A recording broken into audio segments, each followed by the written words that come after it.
Hi, my name is Mike from the Bruce County Public Library. Welcome to today's Local Author Talk. In this series, we will be chatting with local authors to learn a little more about them and their work. Katherine Martinko believes in sustainable low-impact living and writes about reducing waste, cooking from scratch, ethical fashion, and more. She has an honors degree from the University of Toronto in English literature and history and studied Italian and Portuguese, and I think, is it 4 languages? Yes, and French. And French. And graduated from the Royal Conservatory of Music's Young Artist Performance Academy and is a classically trained violinist. Today, Katherine will be introducing us to her book, Childhood Unplugged, practical advice to get kids off screens and find balance, something I think we can all stand a little more as parents. Welcome, Katherine. Let's start with a little synopsis of your book. Sure. Well, thanks so much for having me. Childhood Unplugged is about the concept of digital minimalism in parenting. So I have 3 kids of my own, and over the years we've really restricted their access to digital media and handheld devices. And as the years went on, more and more people started approaching me asking me how we did it and why we did it. And as a professional journalist, I've written for many years about the importance of free-range parenting and outdoor play, building resilience and independence in kids, and I sort of realized that the 2 concepts are intertwined. So if you can limit kids' access to devices, you will be able to then send them out to the world and promote their free play more than you would if they were indoors, tempted to spend a lot of time on social media and on their devices. So anyways, this has been a really interesting deep dive into what my family does, personal experience, as well as investigative journalism, interviewing many, many experts on the topic, and sort of a philosophical exploration too of what we stand to gain when we limit devices in our lives these days. So it's very much about reclaiming childhood as the play-filled, independent stage of life that it's meant to be. Interesting. It sounds like you've had the opportunity probably to look back at how you've gone through the different ages of all your kids. You've certainly been thinking about this type of thing, ethical and sort of a more natural balance throughout different aspects of your work. Yeah, absolutely. And the book is designed for different age groups. So there's a chapter that's targeted at babies and toddlers, and then elementary school age kids, as well as adolescents. And then a chapter on parents and adults who are also looking to curb their device use, just be more conscious with the way that they're using it. So I really tried to write a book that has something for everyone in it. That's great, thank you. Where did you draw your inspiration to write this book? Well, obviously personal experience and curiosity from other people, friends and family who are inquiring about our approach. I also just think that the time is right for it. It's a conversation that is interesting to a lot of people these days. Especially very fun, yeah. Yeah, so especially coming out of COVID, I think that it's super interesting because the pandemic basically gave us the digital future that we were promised for so many years, and we realized that none of us liked it. Like, it was kind of horrible to have Everybody wants a Zoom call, yeah. No, to have everything online was just soul crushing. And so sometimes I joke that the future is analog. You know, people really are trying to unplug because we realize that the things that we like the most about life are the offline things. Yeah, I certainly I have a background in childhood education as well, and I always leaned a little bit on sort of recapturing boredom with my own kids and other kids. It's actually such a valuable resource that is not entirely, largely wasted on screen time. There are some games that are interactive, things like that, but you gain less from it, I think, than being outside with nothing to do but the world to explore. Absolutely, and I talk a lot about boredom in the book, so I actually think that screens ruin boredom. They basically make it unnecessary. They fill the space. They do, they fill it, and then you're not left with these gaps and the time and the mental space for creativity to flourish. So kids really need boredom in their lives, and what's amazing about boredom as parents, you should not fear it, because when you let the kids be, as you know, they will discover amazing things too. I couldn't agree more, that's great. What words would you use to describe yourself as an author? Ooh, that's a tough one. I mean, you can go anywhere with it, like how you might be interpreted by others, or your methods, or...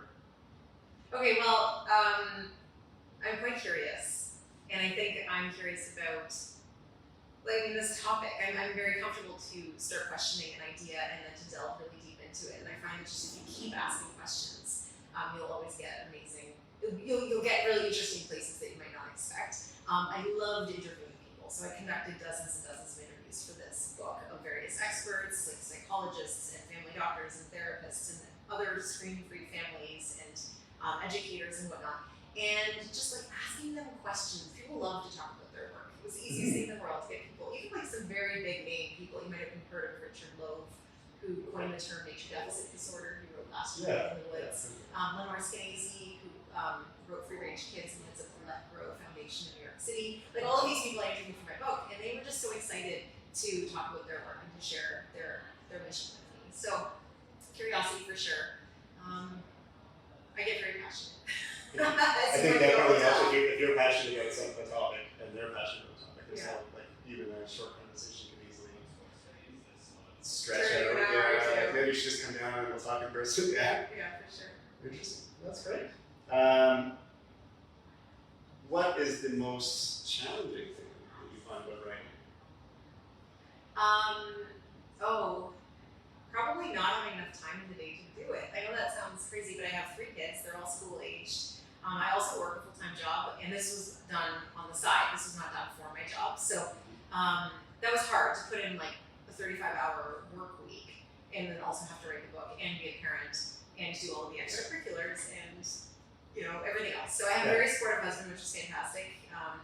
Makes a big difference. But I do dream of those days where I could just sit down and maybe do this for 8 hours. Yeah. That would be really lovely. But maybe I wouldn't be as productive. I find it's hard with creative work to especially because it's not a routine. If you get one of those days off, and that's like, I really wanted to paint this room. Then you do that instead, right? Like it's some home maintenance or whatever else takes precedence, even though that's the time you've been dreaming for. Yeah. Although I would say I generally don't have that problem. No. Like I've always worked from home, I've always worked remotely, and I've never been distracted by things that need to be done around the house because I think that I can compartmentalize that. Like I know when it's time to work and just sit down and put my bum in the seat and get the work done. So, yeah. If you get stuck in a point in your work or in your writing, how do you get yourself out of it? Or do you know this? So good question. That's an interesting one. So I once read it. A writer once gave some advice. He's like, if you ever suffer from writer's block, have some children because honestly, you will take advantage of every single second you have to write. And I do feel that way. I feel like I never really encounter a block because I'm so happy just to have an hour or two uninterrupted. But I'm not going to sit there. Another piece of advice that I did hear from Elizabeth Gilbert, who wrote Eat, Pray, Love. She said, if you ever don't quite know how to word something or you're stuck on something, say it out loud. Imagine you were saying it out loud to your sister. And so your sister is somebody who is close enough to understand what you're trying to say, but far enough away that it's not quite as intimate as if you're talking to your partner. And the way that you say it to your sister will always be the way that you should probably write it in your book. So if I get stuck, I just sort of stop and think, how can I say this out loud?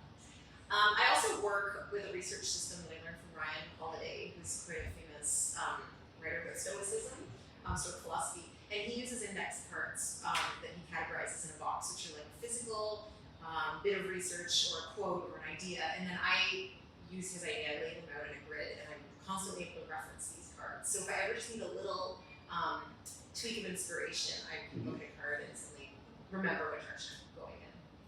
That's really interesting. I was talking to another author who's sticky notes with the same. You can move them around, but it just gives you a visual reference to jump back into the story or the work in general. Yeah, absolutely. Now, just out of curiosity, I suppose, what is your favorite character in books, stories, or a favorite book if it's not a character, it's fiction? Ooh, I read a lot, so it's kind of a hard one. I actually don't know how to answer. I get to sit here and ask the question. As a child, I was obsessed with Anne of Green Gables. Oh, my daughter is really into that. Is she? Yeah, okay. loves it. Yeah. Wonderful. And I think partly because everyone said that I looked at Anne of Green Gables because I always wore my hair in 2 pigtails. Like She read a pigtail, yeah. 2 braided pigtails. And I just loved her. I felt like I identified with her personality and her curiosity about the world. And she's enormously relatable. she's wonderful. She's delightful. Anybody who's ever questioned authority just a bit, but she's also good. Like, She wants to she's a great character. Yeah. She's fantastic. So I think I'd have to say that. As an adult, I don't know. I haven't really read Anne of Green Gables lately, but enjoyed, we're in the process of researching this book. I read tons of books, but one that I loved was Stolen Focus by Johann Hari. Fantastic work that I think everybody should read about. And he's a journalist who dives deep into this question of why people can't focus on anything anymore. It's a big, thick book, but just easily read and just, highly engaging. Very good. Well, thank you. I'd like to thank you for sharing your work and your time with us today. If you're looking for insightful and non-judgmental advice about raising kids in our digital world, please reach out to Katherine on Facebook, and we'll add any information about her contact details at the description at the bottom of the video.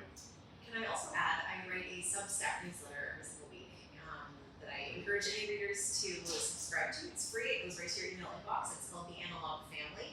The URL for that is katherinemartinko.substack.com. We'll add a link to that too. Wonderful. Oh, and I have one more question that we talked about just before the interview.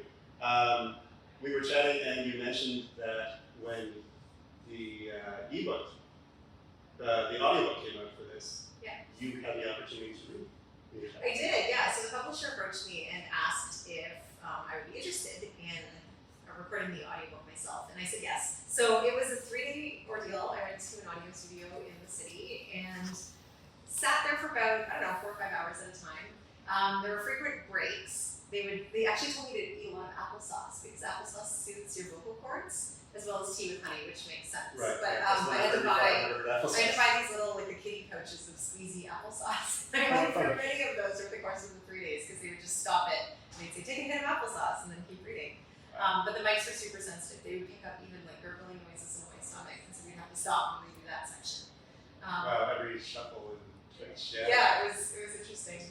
But it was it was a fun experience, and people have told me since who've listened to the audiobook they really enjoy hearing even my own words. So. Yeah, I'm sure it's already a relatable book and topic, so having you right there, it just increases that feeling.